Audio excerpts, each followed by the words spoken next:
Rise and Decline of the Third Reich, o como lo conocemos normalmente, el Third Reich. Juego de la Segunda Guerra Mundial, un juego que fue publicado originalmente en el año 1974, cuyos autores son John Prados y Don Greenwood. Y es un juego que ocupa un lugar muy especial en mi ludoteca y también en mi corazón, porque es un juego... Es el primer juego estratégico que yo jugué y realmente sigo pensando a día de hoy, casi 40 años después, o sin casi 40 años después, que es el mejor juego estratégico que hay de la Segunda Guerra Mundial. Muchas cosas que tiene el Tercer Reich no las tienen otros juegos, y muchas cosas que hacía el Tercer Reich las han copiado otros juegos. Hay que tener en cuenta que el juego es del 74 y por ejemplo, War in Flames, que es un juego también de Segunda Guerra Mundial de los más conocidos o los que más fama tiene o que más gente le gusta, es de 10 años posteriores, del 85. Esto lo convierte al Tercer Reich en un verdadero pionero. Y un verdadero pionero en muchas cosas, en cómo gestiona, por ejemplo, los recursos económicos. Es el primer juego que yo conocí que tenía puntos económicos, que tú gestionabas con esos puntos pues lo que hacías con tu país, es decir, gestionas el TCR, gestionas las ofensivas, gestionas las declaraciones de guerra, gestionas las compras que haces de tus unidades, todo eso con esos puntos económicos. Es decir, te pones en un papel realmente del mandatario o de la cúpula mandataria de ese país. Y yo no lo había visto hasta entonces en ningún juego, y el Tercer Reich me lo mostró. Y realmente es un juego que yo he jugado mucho, lo he llegado a jugar pues decenas de partidas en solitario y a dos jugadores, a dos y a tres jugadores también hemos jugado a tres jugadores. Un juego que yo he compartido muchas partidas con mi amigo Eduardo, pero también he jugado con más gente. Un juego que tiene una edición que salió después que se llama Tercer Reich Avanzado, que es muy similar, aunque cambia algunos detalles. Pero básicamente es el mismo juego con un añadido más diplomático y algunos detalles más de tipo diplomático y político, que más de la estructura, digamos, militar o de simulación militar que tiene el Tercer Reich, que ha permanecido inalterada al cabo al paso de todos los años. Bueno, yo creo que es un juego que probablemente la mayoría de la gente conoceréis, pero merece la pena echarle un vistazo. Así que vamos a echarle un vistazo y voy a recalcar solo dos o tres cosas que creo que son las más importantes o las más características del juego, y luego hablamos un poco más de él. Venga, vamos a verlo. Bueno, pues aquí tenemos el tablero del Third Reich. Como veis, se trata de un tablero de Europa, el típico tablero que estamos acostumbrados a ver en los juegos del teatro de operaciones europeo, es decir, con la parte del norte de África, Rusia y toda Europa. Una cosa que tiene peculiar este tablero es que es un tablero, el que tengo yo, esta edición, que está hecho en cuatro partes. ¿Veis? Son cuatro tableros montados que se juntan. En las ediciones posteriores esto fue cambiando y luego eran solo dos tableros que se juntaban. Pero en esta edición que tengo yo son cuatro. Es un tablero montado, un tablero duro, como veis, hexagonado, por supuesto. Y aquí lo primero que el Tercer Reich nos presenta es que tenemos el tablero dividido en tres frentes, que son esta línea roja que vemos por aquí. Esto de aquí esta zona sur sería el frente mediterráneo, dividido por aquí, aquella parte sería el frente del este, y esto de aquí sería el frente occidental. Y esto va a ser bastante importante a la hora de desarrollar el juego. Otra característica importante que tenemos que ver son en los diferentes sitios vemos que hay ciudades con un puntito. Son ciudades que la única particularidad es que vamos a poder poner allí aviones, van a ser bases aéreas. Las rojas van a ser puntos de victoria, van a ser hexágonos que nos van a proporcionar puntos de victoria, nos van a dar beneficios. Y las estrellitas son las capitales, que son las que van a darnos el control de los países, siempre las capitales. Habrá países como por ejemplo pasa aquí en Turquía, que Ankara es una estrella, es una capital, pero no es un punto rojo, no es un, digamos, punto estratégico. En cambio, sí lo es Estambul. Bueno, hay diferentes cosas en el tablero que nos van a indicar objetivos y cosas dependiendo del escenario que juguemos. Una de las características de este juego es que se pueden jugar hasta 3 escenarios. Uno al comienzo de partida, digamos al comienzo de la guerra, en el 39, luego otro a mediados en el 42 y uno finalmente ya con los aliados contraatacando en el 44.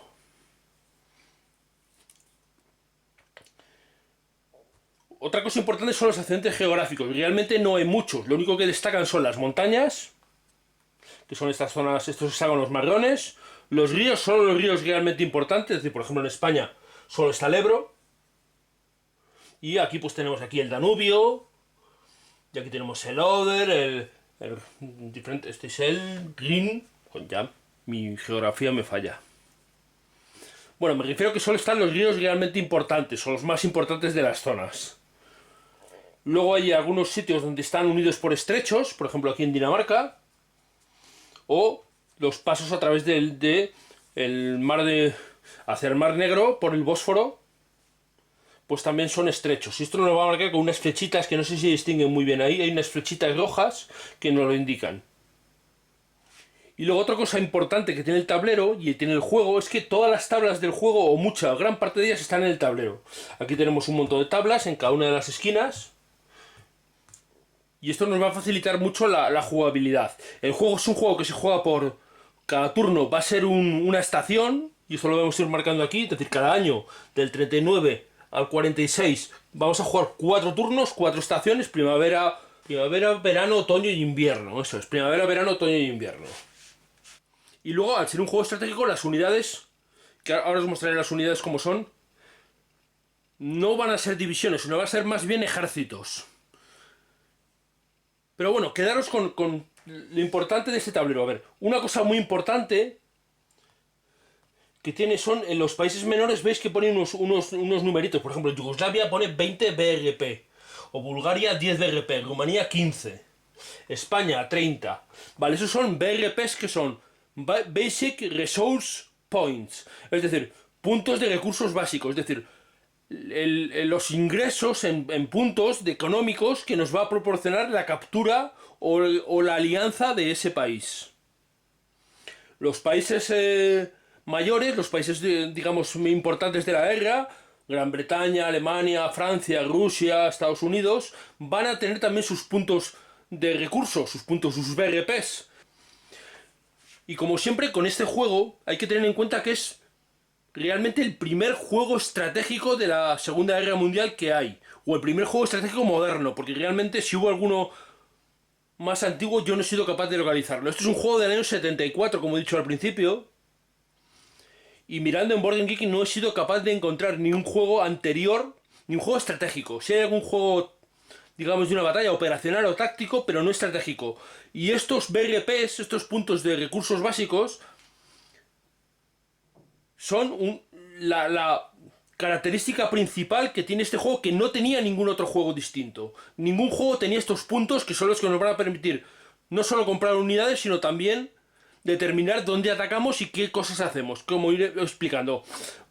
Como siempre, os diré cómo funciona más o menos el juego, pero no pretende ser un tutorial ni mucho menos. Entre otras cosas, porque el Tercer Reich es un juego bastante complejo.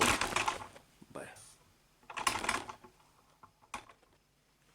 Y cuando me refiero a un juego bastante complejo, es que esta es la secuencia de juego. A ver, está aquí atrás, yo tengo las reglas, las tengo plastificadas con un Iron Fix, pero toda esta columna ahí de la derecha que veis, todo eso ahí son los pasos de la secuencia de juego. Es decir, tiene 14 pasos, pero luego tiene un montón de... Algunas de las fases, sobre todo la de combate, tiene... Ahí si la veis, el paso 8, no sé si se ve bien ahí. 8 tiene, pues como otras 20 o 20 y tantas pasos diferentes. Es decir, es un juego con muchos detalles, muchas cosas, y realmente esto es lo que le hace atractivo y lo hace interesante. Bueno, hemos visto el tablero, vamos a ver otras cosas más del juego. Bueno, en esta esquina del tablero, en la esquina inferior derecha, tenemos pues dos de las cosas más importantes del tablero, del juego, y una cosa también bastante importante. Bueno, tenemos lo principal, la tabla ofensiva de resultados de combate, la tabla de combate, la que se suele llamar la CRT, Combat Result Table. Que como veis está organizada por odds, es decir, está organizada por valores, 1-1, 2-1, 3-1, 4-1, 5-1, 1-4, 1-3 y luego tiene una serie de resultados. El Tercer Reich, una característica que tiene es que las unidades, cuando defienden, siempre duplican su valor. Eso significa que cuando ataquemos, para obtener un resultado de 2-1, vamos a tener que atacar con 4 puntos. El atacante va a tener que necesitar 4 puntos por cada punto que tiene el defensor para atacar en la tabla del 2-1, que es la tabla en la que mínimamente tienes que atacar si quieres tener un resultado positivo. Atacar por debajo de 2-1 en Tercer Reich significa estar arriesgándote mucho, el atacante estar arriesgándose mucho. Por ejemplo, en atacar en 1-1, en la tabla del 1-1, significa que tienes 2 puntos de ataque, 2 puntos de combate por cada uno que tiene el defensor. De manera que aunque haya una pérdida, digamos, ambos pierdan, siempre va a perder más el atacante, porque el defensor siempre está duplicado como mínimo. Y a veces se va a triplicar. ¿Cuándo se va a triplicar? Cuando defiende en montaña o detrás de un río. Ahí se va a triplicar. Bueno, y como veis los resultados que trae la tabla, pues vamos a ver, si cogemos el 2-1 tenemos X. X es exchange, intercambio. Significa que el defensor lo pierde todo y el atacante tiene que eliminar una cantidad de factores iguales a los que ha perdido el defensor. Pero ojo, iguales a los multiplicados por el valor defensivo. Es decir, si es en un terreno normal, por 2. Y si es en montaña o detrás de río, fortaleza o lo que sea, por 3. Es decir, siempre va a favorecer, incluso el intercambio va a favorecer mucho al defensor. CA, donde pone CA es contraataque, es decir, va a contraatacar el otro jugador. ¿Y dónde va a contraatacar? En la tabla que le corresponda. Si pone CA solo, se contarán los puntos y contraatacará en la tabla correspondiente. Esto normalmente suele ser una posibilidad de victoria fácil para el atacante, porque el defensor va a contraatacar en una tabla menor. Normalmente va a atacar en el 1-2 o en el 1-3. Vale. Si pone CA2 es contraataque en la tabla del 1-2. Y CA3 contraataque en la tabla del 1-3. Es decir, malas posibilidades para el defensor original. Pero hay que hacer una nueva tirada y ver qué es lo que ocurre. Una D es defensor eliminado. Todas las unidades defensoras eliminadas. Una A, atacante eliminado. Todos los atacantes eliminados. Y aquí en el Tercer Reich existe una combinación que es la combinación fatídica, que es atacar en la tabla del 2-1, que salga un 4, que significa contraataque en la tabla del 1, CA1, contraataque en la tabla del 1-1, que es esta tabla de aquí, y en esta segunda tirada sacar un 6, que es defensor eliminado. Pero en el contraataque este defensor sería el atacante original. De manera que existe la posibilidad de sacar un 4 y luego un 6, significa todos los atacantes eliminados, incluso en un ataque 2-1. Casi todos los ataques en el juego los vamos a realizar en la tabla de 2-1, porque no vamos a tener para atacar en posibilidades mucho más grandes en muchos sitios, y siempre tenemos esta posibilidad que existe de gran desastre. 4 seguido de 6. Bueno, pues esta es, digamos, la combinación fatídica, y además es una cosa que todos los jugadores de Tercer Reich se la conoce de memoria. Bueno, esta es la tabla que he dicho, que está la tabla del combate ofensivo. Cuando uno se ha gastado los puntos para hacer una ofensiva. Pero cabe la posibilidad de que no lo gastemos. Llegamos a una opción de desgaste, una opción de attrition. Y eso lo vamos a hacer en otra tabla, luego lo veremos. Aquí tenemos también la tabla del tiempo, los diferentes turnos y las estaciones que vamos jugando. Y aquí arriba tenemos la tabla de costes, que es lo que nos cuestan cada factor de una unidad. Y vamos a ver, por ejemplo, que un factor aéreo nos cuesta 3 puntos, uno blindado 2 puntos, uno de infantería 1 punto. Un punto de antisubmarino vale 3 puntos. Interceptores 2 puntos. Esos son interceptores y antisubmarinos, son de la guerra estratégica. Submarinos vemos 2 puntos. Podemos también gastarnos puntos en intentar operaciones de inteligencia, pero valen 5 BRP, 5 puntos, son muy caros. Y aquí tenemos los costes de las ofensivas y de las declaraciones de guerra. Una ofensiva vale 15 BRPs. Declarar la guerra a un poder mayor, es decir, si eres el alemán, a Rusia, a Francia, a Inglaterra, te va a costar 35 BRPs. Y declarársela a un menor, 10 BRPs. digamos, supone que todo ese gasto de declaración de guerra y los gastos de ofensiva incluye todos los gastos de intendencia, todos los gastos económicos, de gasolina, de movilización, todo lo que conlleva. Y esto lo simula con estos gastos de BRPs. Y ojo, lo recalco de nuevo, es el primer juego que hace esto. En esta esquina, en la esquina inferior izquierda, tenemos más tablas de las importantes para el juego. Tenemos la tabla de intercepción naval, ¿vale? Vamos a ver aquí, la intercepción se va a realizar de una forma un poco abstracta, que es lo que tiene más abstracto el Tercer Reich. Es todo el combate naval, toda la guerra naval es bastante abstracta. Y la intercepción, que se utiliza esta tabla, pues también tiene su cierta abstracción. Vamos a ver a qué distancia queremos interceptar y eso nos va a dar una tirada que tenemos que sacar. Simplemente, tan sencillo como eso. Contar los hexágonos al sitio que queremos interceptar y nos va a dar una tirada en un dado de 6. Aquí tenemos también la tabla donde nos van a decir qué fuerzas tienen los países menores. Y la de abajo, que es la tabla de desgaste, la tabla de attrition, resolución de cuando optemos en un frente por una opción de desgaste. Una opción de desgaste que no nos va a costar BRPs el tomarla, el hacerla, pero nos van a dar unos beneficios menores. ¿Cómo se va a realizar esto? Pues vamos a sumar la cantidad de puntos de fuerza que tengamos en contacto con el enemigo y eso nos va a dar qué tabla vamos a usar. Si tenemos 44 puntos, pues utilizaremos esta columna de aquí. Tiraremos un dado de 6 y el resultado nos va a indicar cuántas fichas, cuántas counters son eliminadas. Tiene que eliminar el jugador enemigo, el bando contrario, tiene que eliminar de ese frente. ¿Cuántas fichas? No tienen que estar en contacto con el enemigo, pueden estar en cualquier parte. Y aquí hay un tipo de fichas que son los reemplazos que normalmente se tienen para eliminar en estos casos. Y la H, lo que viene detrás, son el número de hexágonos que tiene que retroceder el enemigo. De manera que, incluso con la R de desgaste podemos avanzar, pero claro, la destrucción de unidades enemigas y el avance de hexágonos va a ser muy limitados. Y los va a decidir siempre el contrario. Es decir, es una opción que vamos a utilizar cuando no tengamos objetivos claros o cuando no podamos gastarnos los BRPs necesarios para atacar. Y simula pues simplemente eso, desgaste de guerra, pérdida de fichas, un hexágono que se avanza, un par de ellos, poco más que eso.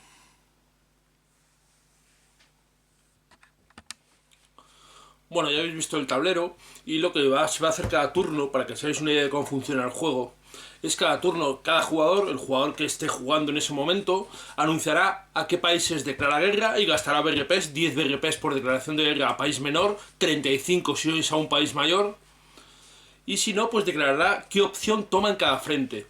Cada uno de los 3 frentes se puede tomar una opción. La opción ofensiva, que cuesta 15 BRPs, que es la que te permite mover y atacar en la tabla, con la tabla de combate de 2-1, 1-1, 3-1, 1-2, con esa tabla. Puedes también tomar una opción de pase, es decir, no hacer nada, que no cuesta nada, o puedes tomar una opción de desgaste, de attrition, que tampoco cuesta ningún BRP. Y esta es la que permite tirar en la tabla de desgaste, que normalmente es lo que haces, ¿no? Hacer una acción de pase es una cosa que yo, en todas las partidas que he jugado, creo que no he visto nunca. Lo mínimo que haces es una opción de desgaste. Bueno, simplemente dependerá de los BRPs, del dinero que tengas, digamos, de los recursos que tengas y de lo que quieras conseguir en cada sitio.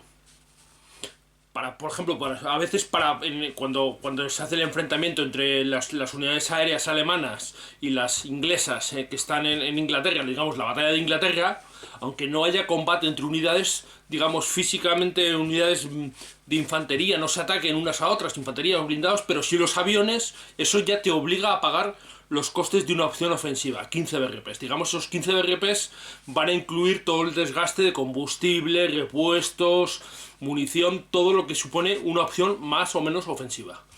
La de desgaste pues es una cosa mucho más sencilla. Entonces esta es una de las decisiones importantes que tiene el juego, que va a depender, pues eso, de tu cantidad económica, de lo que tengas y de lo que quieras gastártelo, porque claro, las unidades cuestan, por ejemplo, una unidad blindada alemana de 4, A ver, las unidades son, lo voy a explicar, son muy sencillas, ¿vale? Os pongo ahí alguna ficha para que veáis, pero vamos. Primer factor, ataque, segundo, movimiento. Bueno, primer factor en realidad es factor de combate, no tanto ataque. Está ataque y defensa. Y el segundo es movimiento, número de hexágonos que se mueven. Todos los hexágonos aquí valen un punto. Y cruzar los ríos exactamente igual. No cuesta puntos extra. Es un nivel muy estratégico el juego. Y el valor de ataque es el número que ponéis. Pero el que hay que tener en cuenta siempre en el tercer Reich que todas las unidades como mínimo se van a duplicar cuando defienden. Es decir, siempre van a tener su valor duplicado al defender.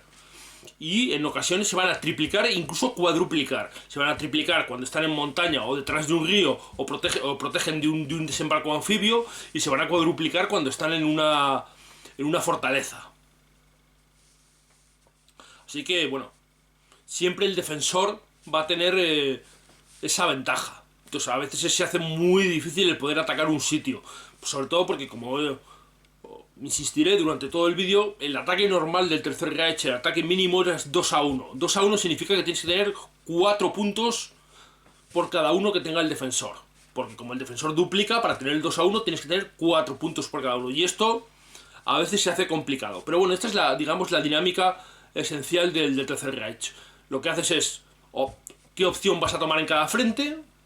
Y luego, dependiendo de eso, pues ya moverás o realizarás las acciones que tengas que hacer. Que os voy a poner algunos pequeños ejemplos de algunos pequeños combates, la invasión de Polonia y alguna otra cosa, simplemente como pequeños detalles para que seáis una idea de cómo funciona el juego, que como podéis suponer es mucho más complejo y tiene muchos más detalles porque hay cosas en las que no voy a entrar. Guerra, por ejemplo, estratégica y cosas de todo, cómo funciona la redistribución y demás. Bueno, hay muchos detalles que son los clásicos o los que podéis suponer que tiene un juego estratégico de la guerra en Europa. Y el tercer Reich los tiene, todos los resuelve de una manera bastante sencilla. Y bueno, sobre todo la mecánica más diferenciadora es esto que os voy a enseñar ahora, unos pequeños ejemplos que además vais a ver que es una cosa muy sencilla. Realmente lo interesante es el conjunto, cómo el conjunto consigue cuadrar, consigue encajar todo y consigue que sea un juego donde puedes pensar las cosas y si resulta muy entretenido. Es decir, puedes calcular las cosas, aunque siempre vas a tener este pequeño margen, mínimo margen a veces, de que todo salga mal. Y esto, como ya diría, al final lo recalcaré, yo creo esto, pero el que siempre exista siempre la posibilidad de fracasar, de que haya un margen de error, yo creo que es una de las cosas que hace el juego realmente interesante. Bueno, vamos a ver estos ejemplos de combate y de movimiento. Bueno, para mostraros un poco cómo son las mecánicas del tercer Reich por encima, ¿no? Ya sabéis que yo no hago tutoriales, simplemente que os hagáis una idea de cómo funciona, voy a utilizar el despliegue inicial de la campaña del escenario del 39. Así que tengo aquí, estas son las tropas que tienen los alemanes al comienzo de partida, todo el ejército que tienen, y he colocado Polonia, y allí pues los franceses un poco para que estén ahí también. Aunque no vamos a utilizar los franceses, lo que voy a hacer va a ser cómo funciona la invasión de Polonia. Reglas que hay que tener en cuenta. Primero, el apilamiento en el tercer Reich son 2 unidades de tierra en cada hexágono. Da igual el tipo de hexágono, 2 unidades de tierra. Las únicas excepciones son que a estas 2 unidades les puedes añadir una unidad de paracaidistas. Los paracaidistas no cuentan para el apilamiento. Es una de las características buenas que tienen los paracaidistas. Y luego las unidades aéreas. Las unidades aéreas tampoco cuentan para el apilamiento. Puede haber máximo 5 puntos de unidades aéreas en un aeropuerto. ¿Y qué se considera un aeropuerto? Pues cualquier ciudad. Cualquier ciudad se va a considerar un aeropuerto. De Breslau, aquí abajo Viena, Kolberg o aquí Königsberg. Bueno, cualquier ciudad va a ser... Vamos a poder tener 5 puntos de unidades aéreas. Las unidades aéreas se van a agrupar en unidades, digamos, de 5 puntos, pero es una ficha que se puede descomponer. Se puede descomponer en como queramos. Es decir, podemos descomponerla en 5 unidades de 1, una de 2 y una de 3, como consideremos.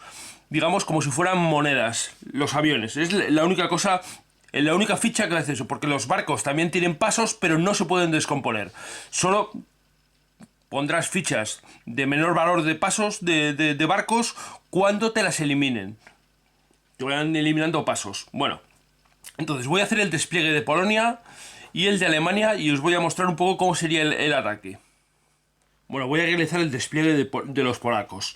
Polonia tiene 3 unidades de 2-3, 3 infanterías de 2-3, 7 infanterías de 1-3 y 2 factores aéreos de 1-4. El punto crucial, lo que tiene que defender el polaco es Varsovia. Varsovia es la capital. El Tercer Reich, cuando se conquista la capital de un país menor, este país queda conquistado y se eliminan todas sus unidades. De manera que el polaco tiene que defender Varsovia como sea. Como veis, Varsovia está rodeada por ríos, por el Vístula y por el Bug.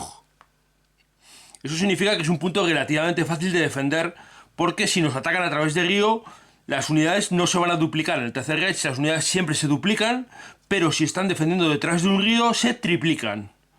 Así que el polaco va a poder intentar poner una fuerte resistencia, al menos en Varsovia. ¿Qué hará? Pues lo que haremos será colocar 2 unidades de 2-3, que es el máximo de apilamiento, son 2. Así que colocaremos 2 de las 3 unidades en Varsovia.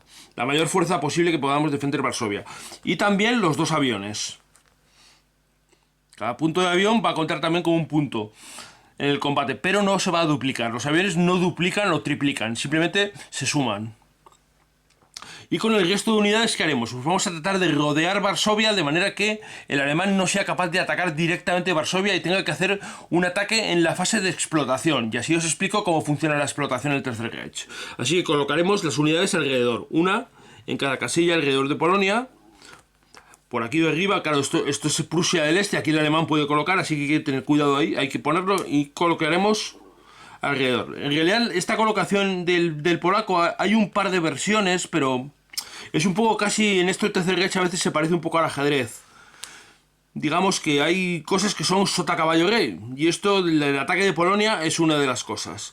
Sería así, y con esta unidad de 2-3 aquí. Esto evita... o bien se puede colocar esta unidad de infantería aquí también. Bueno, el caso es que no llegue, con la infantería no llegue a atacar aquí. Si colocamos esta unidad aquí, una unidad alemana aquí, de infantería aquí, no llegaría. Movería 1, 2 y 3 y no sería capaz de llegar. Eso obliga al alemán a atacar solo con sus blindados. Y reduce la cantidad de tropas que puede meter el alemán. Entonces, esta es una de las colocaciones que se puede hacer. Otra podría ser colocar aquí esta unidad. Bueno, hay, digamos, algún cambio, algún pequeño cambio. Hay gente que también a lo mejor prefiere colocar esta ficha aquí encima para proteger más fuertemente esto, pero esto va a permitir llegar a las infanterías. Yo prefiero que el alemán se arriesgue y solo ataque con los blindados. Bueno, pues esta sería la colocación. Y el alemán colocaría después. El alemán colocaría, ¿cómo colocaría? Pues intentando llegar lo máximo posible. Como hemos visto que va a tener que atacar con los blindados, pues no le queda más remedio que colocar aquí blindados. Al menos un par de ellos. Y otro par de ellos que vayan a llegar después. Y realmente las infanterías veréis que no van a entrar prácticamente en juego. Las podemos colocar aquí porque luego el alemán tiene que colocar una guarnición. Veis que esta línea es la partición de Polonia del pacto de Brest-Litovsk, y el alemán va a tener que tener una cantidad de puntos de fuerza aquí para evitar que el ruso le declare la guerra. Es la regla típica que hay en todos los juegos para evitar eso. Aquí podemos colocar pues algunas infanterías más, y el alemán tendría que tener cuidado también porque debería colocar algo en el otro frente. No vaya a ser que el francés por alguna cosa pues le dé por atacar. No es lo habitual, pero bueno, podría pasar. Como va a construir después de mover y después de atacar, el alemán todavía podrá colocar alguna ficha, por ejemplo, aquí, para evitar que el francés entre por ahí y le ocupe y le fastidie. No es que el francés vaya a ser muy agresivo, no suele serlo, pero mejor evitar cosas. Y los aviones, que estos sí van a ser muy importantes. Como hemos dicho, solo uno, puede haber una ficha de 5 en cada aeródromo. Aquí tenemos Breslau, así que pondremos otro en Breslau.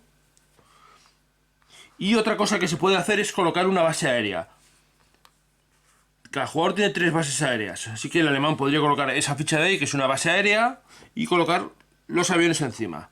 Las bases aéreas se van a ir colocando y se van a ir moviendo luego en la fase de redistribución estratégica.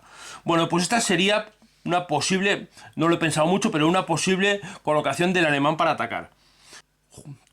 ¿Cómo se va a desarrollar el juego? El juego es, digamos, un juego bastante, digamos, estándar, es decir, mueve un jugador, luego mueve el otro jugador. Un jugador mueve, ataca, y luego el otro jugador mueve y ataca.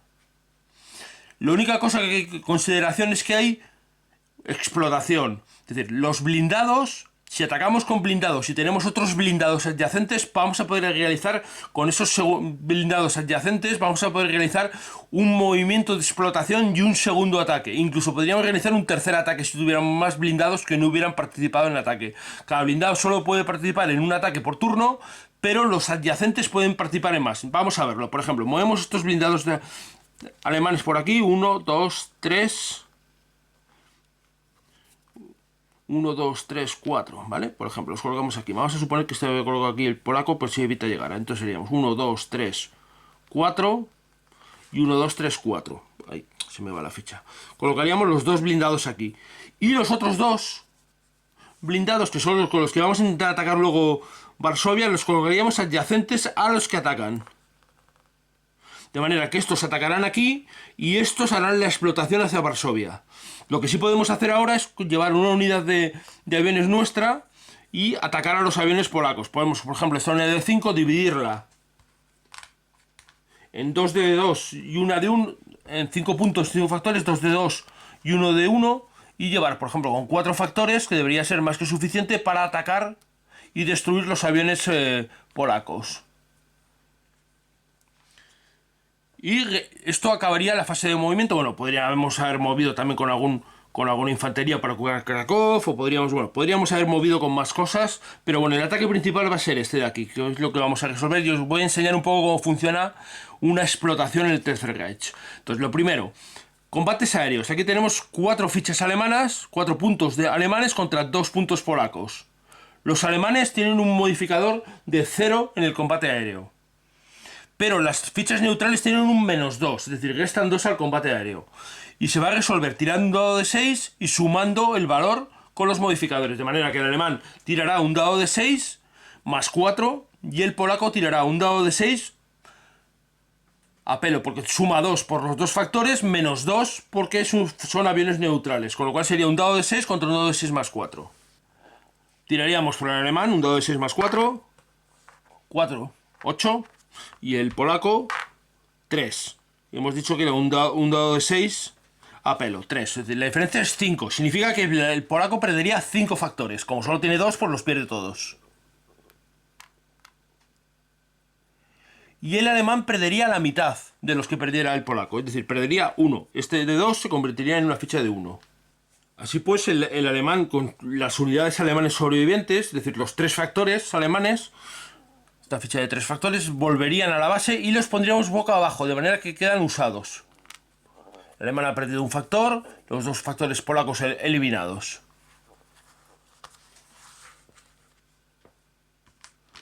Bueno, resuelto el combate aéreo, iríamos al combate de tierra. Esta ficha alemana se quita, que ni no está. Combate de tierra, tenemos 2 factores polacos defendiendo aquí. Pero siempre se duplican, de manera que son 4. ¿Y atacamos con cuánto? 4 y 4, 8, es decir, un 2 a 1. Tiraremos en la tabla del 2 a 1 que os he enseñado antes. Y sacamos un 5. Un 5 es defensor eliminado. Con lo cual el polaco quedaría eliminado. Las unidades alemanes avanzarían. Y estos de aquí podrían realizar un movimiento de explotación. En el movimiento se colocaría aquí una ficha de cabeza de puente. La explotación nos permite colocar la ficha de cabeza de puente. Y la ficha de cabeza de puente nos permite sobreapilar. Podremos colocar estos 2 blindados que no han atacado encima. De manera que estos podrán atacar después.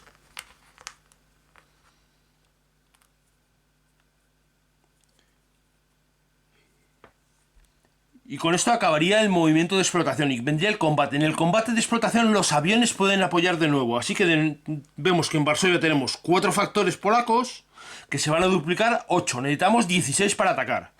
Tenemos 8 atacando con los blindados y vamos a poner otros 8 factores aéreos. Pues 5 de aquí y esta otra ficha de aquí la vamos a convertir en otros 3 y 2 y con 3 apoyaremos el combate y los otros 2 permanecerán en la base. De manera que ya tenemos los 16 puntos. Tiraremos en la tabla del 2 a 1, un 2. 2 a 1, un 2 es contraataque en la tabla del 1 a 2. Los polacos contraatacarían, pero el contraataque son 4 puntos contra 8. Es decir, 1 a 4. Tabla del 1 a 4. Tabla del 1 a 4. Un 6 significa atacante eliminado. Con lo cual polaco quedaría eliminado y los alemanes ocuparían Varsovia. Bueno, como veis, este es el procedimiento, cómo se va funcionando el juego. Es decir, cosas importantes que tenemos que tener en cuenta.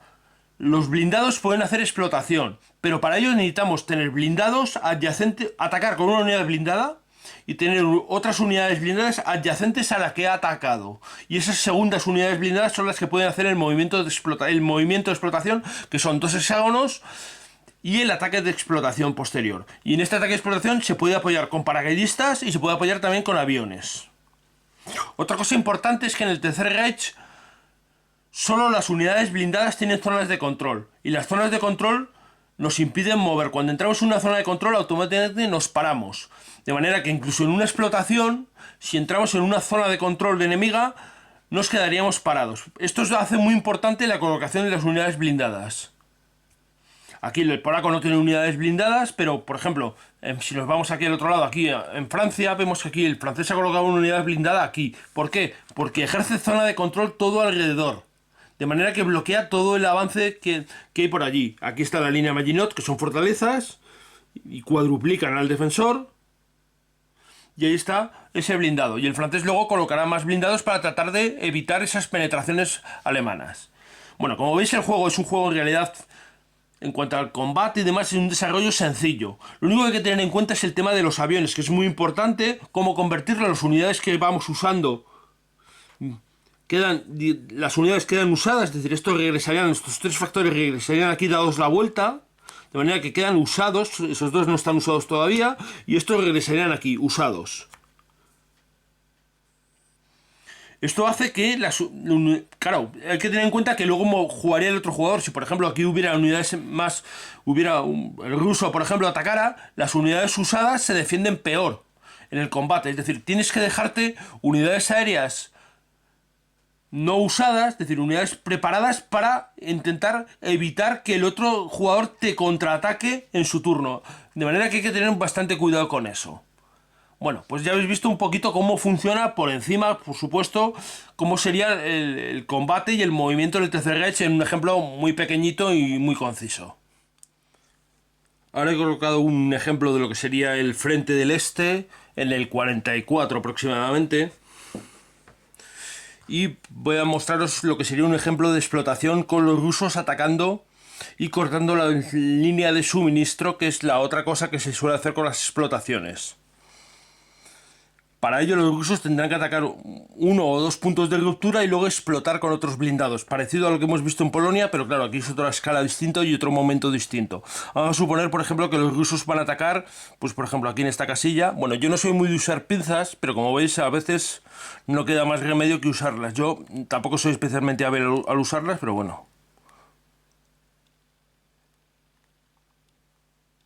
Voy a quitar aquí debajo que tenemos una ficha alemana con una ficha húngara, es decir, 4 puntos, más 2 puntos de aviones. Y aquí atacamos con los rusos. Los rusos tienen aquí 4 y 3, 7, detrás de un río. Y hemos dicho que hay 4 multiplicado por 3 serían 12.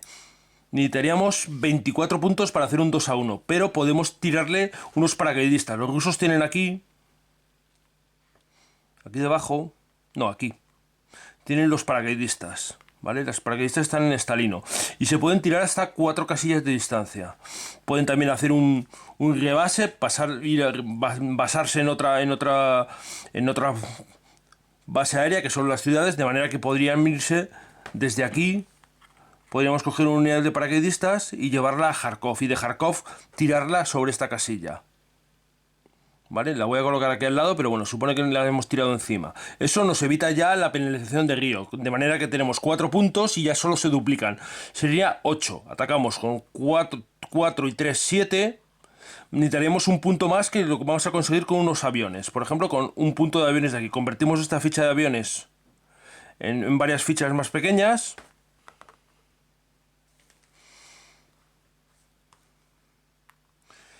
Cuatro factores y un factor más, que es el que va a atacar, en ayudar el apoyo aéreo al ataque, que estaría aquí. Lo voy a poner encima de los paracaidistas para que no abulte mucho ahí. Y necesitamos neutralizar también esos 2 aviones, con lo cual podemos utilizar el resto de los aviones rusos, por ejemplo estos 3 puntos de aviones, para tratar de neutralizar los 2 puntos de aviones alemanes. A ver si soy capaz con las pinzas, ya digo que no soy muy hábil con ellas, pero bueno. Y estos irían aquí. Este avión quedaría en Kharkov. Ese sería un ataque, y otro ataque lo podríamos hacer aquí abajo. ¿Vale? Aquí tenemos unos húngaros de valor de 1 punto, y debajo de ellos hay unos rumanos de 2, es decir, tenemos 3 puntos. También tenemos un río, y serían, multiplicado por 3 serían 9. Teníamos 18 puntos para un 2-1. Y tenemos aquí 3. Voy a hacerlo con la mano. 3 y 3, 6. Y aquí otros 6, 12. Necesitaríamos 6 puntos más. Pero como tenemos otros paracaidistas, podemos lanzarlos aquí. Ya no se duplicaría.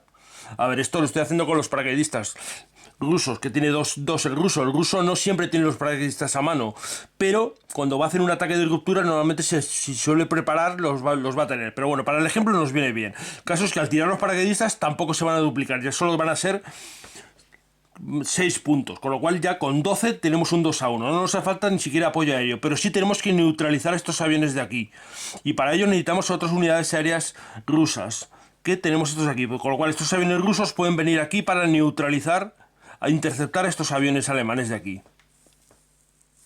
Así que los ataques tendríamos un ataque aquí y otro aquí, ambos 2-1. Y antes hay unos combates aéreos, regresaríamos los combates aéreos, que se hace como antes hemos dicho, es decir, un dado de 6 más el número de factores menos el valor del modificador. Los rusos tienen un modificador de -1, los alemanes de 0. Se resolvería el combate y luego sería el ataque. ¿Cómo resolverían los ataques? Pues bueno, como hemos visto antes, sería un 2-1, tiraríamos en la tabla del 2-1, a ver, ¿dónde está el dado? Aquí está el dado. 2-1 arriba, un 1, pues es un mal resultado porque es un intercambio. Intercambio significa que se eliminan todas las unidades defensoras, que en este caso, a ver, hemos dicho que eran, casi lo hago con la mano que es más sencillo, 4 puntos. Se eliminan todos los alemanes, estos se eliminarían, y el ruso debe eliminar lo mismo, pero ojo, lo mismo duplicado, 4 por 2, 8, tiene que eliminar 8. No puede eliminar el blindado porque entonces no podría hacer explotación. Aquí tienen que ser 3, los paracaidistas 5 y 3 factores aéreos. Con lo cual, como veis, ha quedado la cosa pues bastante fastidiada. Este atacaría aquí, sería la penetración, y los blindados que teníamos que haberlos movido adyacentes, por ejemplo este y este podrían haber estado aquí, teníamos que haberlo hecho antes. Estos harían penetración, se colocarían en el hexágono donde se ha colocado la cabeza de puente, colocaríamos una cabeza de puente rusa. A ver si la encuentro. No la encuentro. Bueno, no sé si a lo mejor la he perdido. Bueno, el caso es que estos se explotarían y se colocarían encima, estos dos blindados. Los aviones regresarían gastados, estos estarían eliminados, bueno.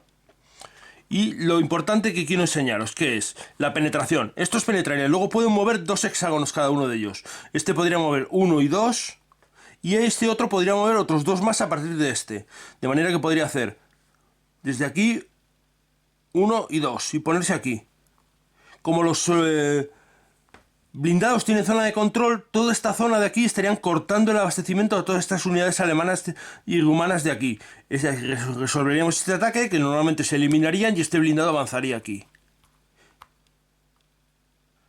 ¿Vale? De manera que habríamos hecho una bolsa. Esta es la forma de hacer bolsas, es decir, penetrando muchas veces por 2 partes y embolsando todo el medio. El alemán tendría que responder, tendría un turno para intentar eliminar alguno de estos blindados, pero no con estas unidades porque están desabastecidas y no puedo moverlas.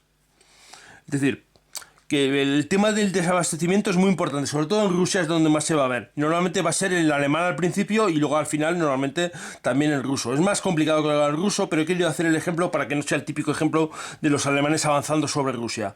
Y más una cosa que se ve menos o menos habitual, que son los rusos contraatacando y entrando prácticamente ya en Rumanía.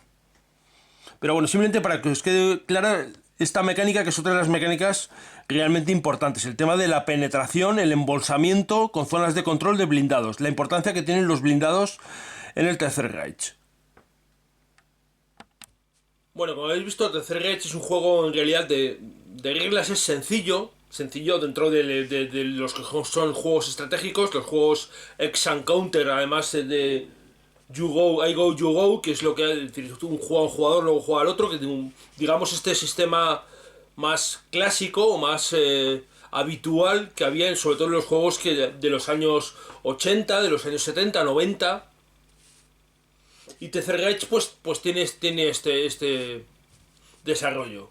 Lo que tiene es que además tiene un montón de reglas, pequeñas reglas para cosas. Tiene reglas especiales para Malta, para Gibraltar, para cómo se trata el abastecimiento en África, cómo funciona la guerra en Rusia en el invierno, es decir, muchas cosas que a día de hoy probablemente nos parecen, o a mí al menos me parecen normales, o me parecen razonables que las tenga cualquier juego que simule el teatro europeo de operaciones, como simule el Tercer Reich. Pero siempre hay que tener en cuenta esto, este juego es un pionero. Es un juego, el primero en el que hubo muchas de estas cosas, fue el primer juego que las tuvo. Y igualmente que cuando uno, por ejemplo, lee El Señor de los Anillos, los libros del Señor de los Anillos, tiene que tener en cuenta que hasta entonces la fantasía medieval era muy distinta, que El Señor de los Anillos abre un camino, el Tercer Reich abre un camino. Y abre un camino que luego siguen otros juegos que en algunas cosas lo mejoran, o en algunas cosas lo imitan, o lo mejoran y imitan, y en otras, pues yo creo que ni lo mejoran ni lo imitan, pero no lo consiguen mejorar, desde luego. A mí Tercer Reich me sigue pareciendo un excelente juego, un juego que ha pasado muy bien el examen del paso de años, ha envejecido bien, sigue siendo un juego muy interesante de jugar, con muchas mecánicas que siguen siendo interesantes de jugar, aunque a pesar de que tenga ese cálculo, que tienes que hacer cálculo numérico de voy a conseguir un 2-1, un 3-1, como tienes que estar... No, el juego normalmente se resuelve como es mostrado, con las tiradas normalmente en combates de 2-1. Y el 2-1, aunque tenga una posibilidad pequeña, existe la posibilidad de una catástrofe, de que te vaya mal. Esa combinación que he dicho de 4 y luego 6, esa pequeña combinación, yo creo que, en mi opinión, hace que el Tercer Reich sea el juego realmente interesante que es, porque nunca sabes que un combate te va a salir bien. Desde luego ninguno de los combates importantes. Siempre existe la posibilidad de, a pesar de que el cálculo salga bien, el azar te tuerza todo y tengas que adaptarte, tengas que cambiar toda tu estrategia. Y yo he vivido partidas en las que esas tiradas de 4-6, esos desastres en los combates se han ocurrido en momentos muy importantes. Yo recuerdo alguna partida en la conquista de Moscú, por ejemplo, jugando yo como alemán, y tener que rehacerme, ver cómo te rehaces de eso. O veces que ha ocurrido en combates muy importantes en el norte de África, para ver quién se adueñaba del norte de África, que a veces es determinante para ver quién gana la partida. Yo creo que esa característica, solo ese hecho, el hecho de que tú, a pesar de que calcules numéricamente, no seas capaz de decir, no, esto no me va a salir mal de ninguna forma, porque existe esa posibilidad, le da ese punto de azar y ese punto de incertidumbre que realmente tiene que tener, en mi opinión, toda simulación militar, toda simulación histórica. Es decir, no puedes asegurar nada, nunca las cosas son seguras. A mí es algo que me gusta mucho. Y luego, cómo tiene una serie de características, por ejemplo, el hecho de que solo las unidades blindadas tengan zonas de control. Que solo las unidades blindadas pueden hacer ese ataque de explotación. Le da esa importancia. Además, el Tercer Reich es un juego estratégico. Es un juego que no se pierde en detalles. No es necesario. Las unidades no tienen... no necesariamente son nombres de divisiones o de ejércitos. A pesar de que a veces tengan un pequeño número, un pequeño... para pedir algo de color, pero la escala es mucho mayor. Y realmente debe ser así en un juego estratégico. Porque un juego estratégico lo que estás realmente llevando, lo que estás mostrando, lo que estás disfrutando de hacer es del conjunto, de la visión de conjunto.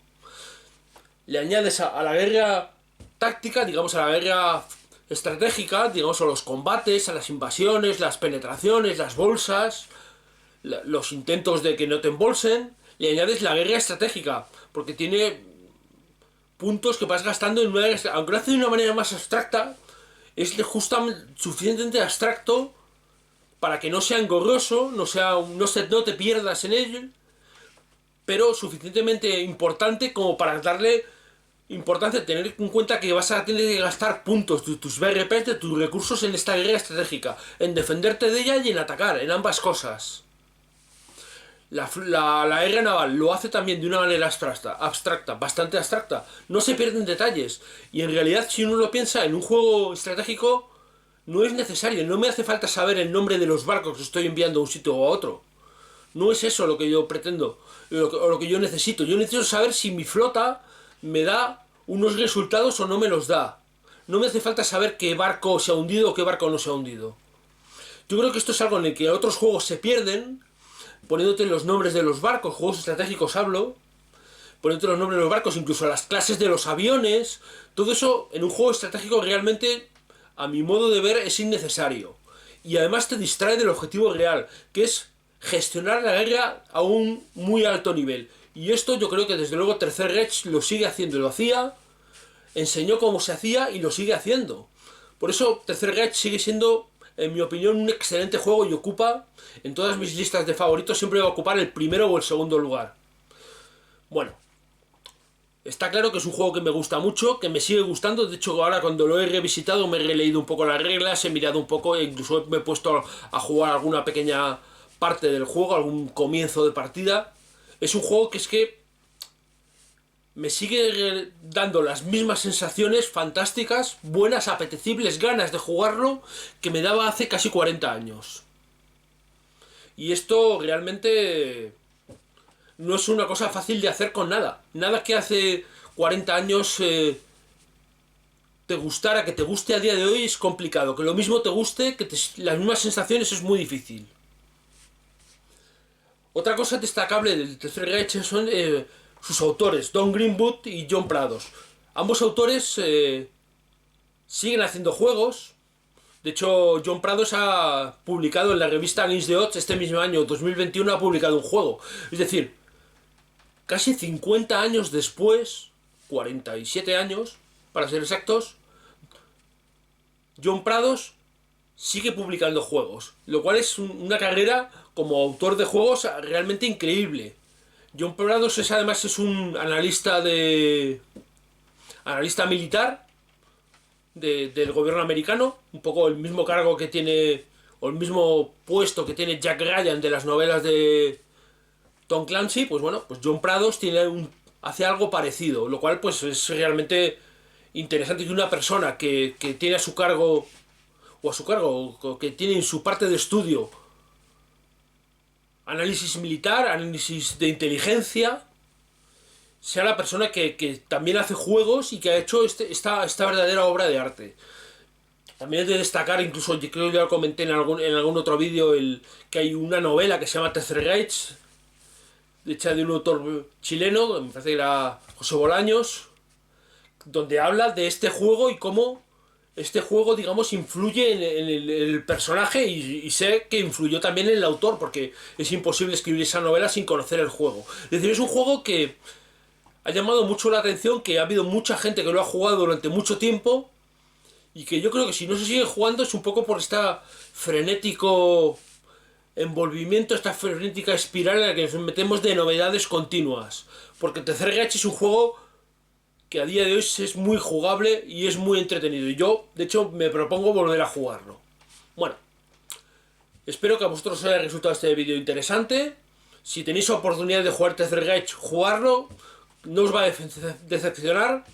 Yo, desde luego, también lo voy a jugar. Como siempre, muchas gracias por verme y hasta la próxima. Adiós.